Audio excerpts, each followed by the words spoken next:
น้องตุ๊กได้รับข่าวดีบ่โอ้ตะ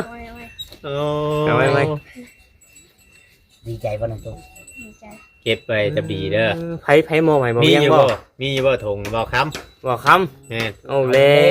มีธงอยู่บ่น้องตุ๊ก ฮะมีธงใช่ธงไว้เด้อบัดนี้เด้อ ถ้าบ่มีใช้ถุงบ่เวียงก็ได้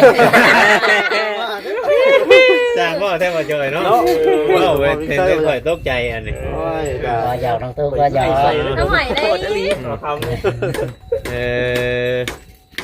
เก็บไว้ดีๆใช้จ่ายตัวใดมันจำเป็นนั่นแหละ แม่น ลูกเจ้าเองเลยเนาะ ๆเราผู้ใหญ่เพิ่นคืออันเพิ่นบอกหั่นแหละเพิ่นบ่ได้เห็นว่าเพิ่นสิ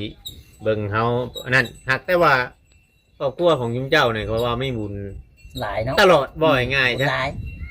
ตั้งแต่ไหนเด้อเนาะ เด้อ ก็ถือว่าสุดยอดอะดิพี่น้องเลยถือว่าบุญ